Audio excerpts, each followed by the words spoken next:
Go. I'm just here with Martin Craigs. Martin, would you like to introduce yourself? Tell us a little bit about you. Certainly. Pleasure to contribute to the project. My name is Martin Craigs.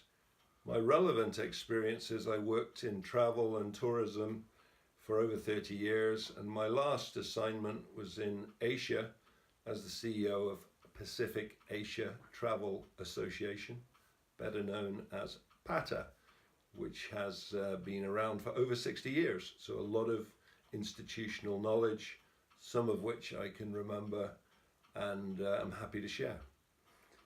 Okay, so what do you think is the importance of cultural heritage tourism?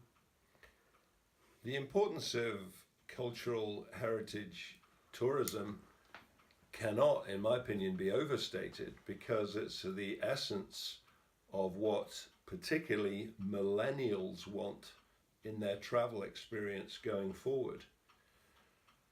They want authenticity.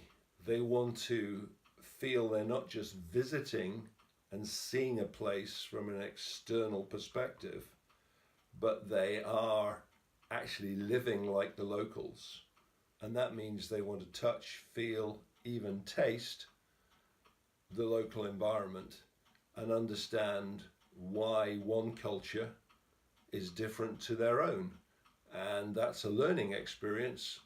And in my opinion, it's a very healthy way of harmonizing attitudes across the world. And that's obviously a topical point, particularly in Europe at the moment. So I couldn't underestimate the importance of it because it goes above and beyond what some people think as, particularly in Northern Europe, oh, well, tourism is going somewhere to lie on a beach and drink a few beers and read a book. Quite often, people in warmer climes, for example, Chinese tourism, Chinese do not lie on beaches. They're very industrious when they're on holiday. They plan things in advance, even by the hour, where to spend time in museums, months before they go. And I've seen with my very eyes that happening. So Asians can be quite industrious. Europeans take it as a leisure and relaxation. Brilliant, thank you. And what do you think the benefits of cultural heritage tourism can be on a small enterprise? Well, the benefits are to get a niche which you can expose your expertise and provide value-adding knowledge for the visitor to naturally, from a purely business point of view, generate income by attracting people because of the empathy you show, how you explain your natural cultural heritage to a different audience. In other words, it's different messaging to what you might say to local people who come to see, as we're in Northern Ireland, obviously other people from the UK would have a different line of inquiry to people from further away, particularly different cultures like the Middle East or Asia. So for a small enterprise, empathy is the key word. Think about what the recipient of the information wants. And also the other benefit is obviously the small company is showcasing, perhaps in some cases, off the beaten track heritage sites which haven't been exposed. And therefore you don't want them all just clustering around one or two heritage sites.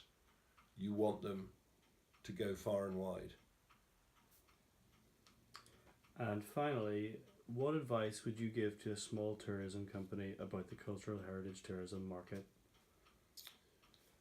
Advice would be to think creatively, to use modern technology, as we're doing at this very moment with an iPhone filming this interview, and make sure that you can project your capability through social media, obviously, and engage in viral marketing, because that is one of the keys to attracting repeat customers, to having friends, relatives commenting positively on the experience they've had. So a small company needs to understand its product, which is the natural heritage of the area around them, which isn't always quite as self-evident as we think, because sometimes you can't see the woods for the trees, the trees for the woods. But basically, a small company has multitude of niches to offer experiences through. However, they might want to hook up with some of the big players online, like TripAdvisor or like Airbnb, who now have an experience section on their website. So they're not just selling airbeds, as they started to, or accommodation. They're now selling experiences, and that's where a small company can provide their expertise but use the platform established by Airbnb.